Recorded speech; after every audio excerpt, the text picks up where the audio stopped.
Kebencian terhadap ras lain menjadi penyebab banyaknya perselisihan, pertikaian, dan bahkan perang saudara di seluruh dunia.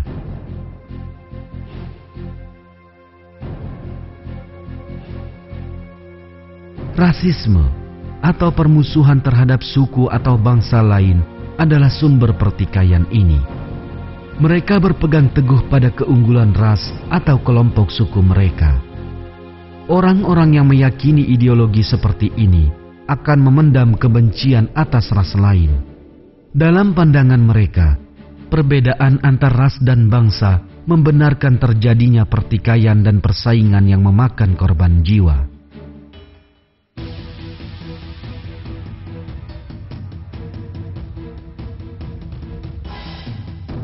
Di era kini, ideologi tersebut melahirkan kekejaman Nazisme. Atas nama rasisme semata, kaum Nazi tega membantai jutaan orang hanya karena mereka orang Yahudi, Slav, atau Gipsi.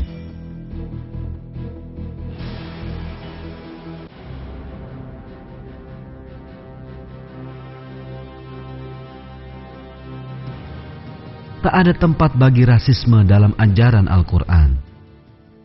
Dalam Al-Quran, Allah menyatakan bahwa berbagai ras, bangsa, dan suku diciptakan agar supaya manusia saling kenal mengenal.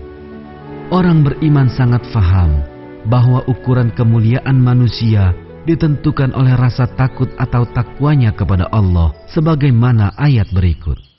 Sesungguhnya orang yang paling mulia di antara kamu di sisi Allah ialah orang yang paling bertakwa di antara kamu. Sesungguhnya Allah Maha Mengetahui lagi Maha Mengenal.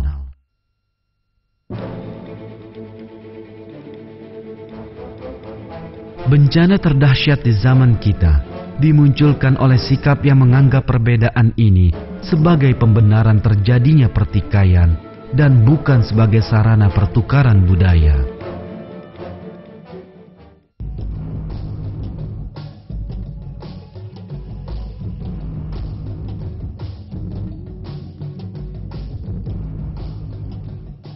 Peperangan di Zaire antara dua suku di negara ini, yakni suku Hutu dan Tutsi, adalah contoh pertikaian antar ras yang terjadi pada abad ke-20. Keduanya terlibat peperangan pada musim semi tahun 1997. Dampak pertikaian ini meluas hingga meliputi wilayah di 5 negara, termasuk Zaire, Rwanda, Uganda, Burundi, dan Tanzania.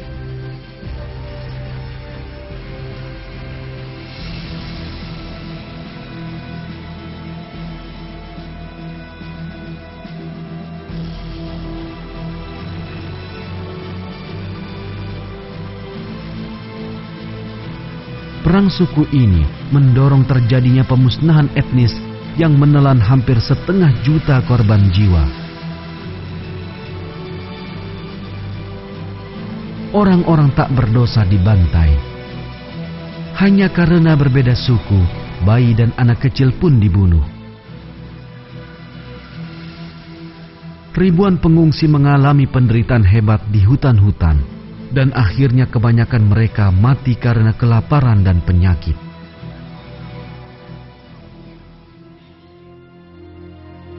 Dalam Al-Quran, Allah mengarahkan perhatian kita pada kesombongan orang-orang jahiliyah yang jauh dari agama dalam ayat berikut. Ketika orang-orang kafir menanamkan dalam hati mereka kesombongan, yaitu kesombongan jahiliyah, lalu Allah menurunkan ketenangan kepada Rasul-Nya dan kepada orang-orang mukmin, dan Allah mewajibkan kepada mereka kalimat takwa, dan adalah mereka berhak dengan kalimat takwa itu dan patut memilikinya, dan adalah Allah Maha Mengetahui segala sesuatu.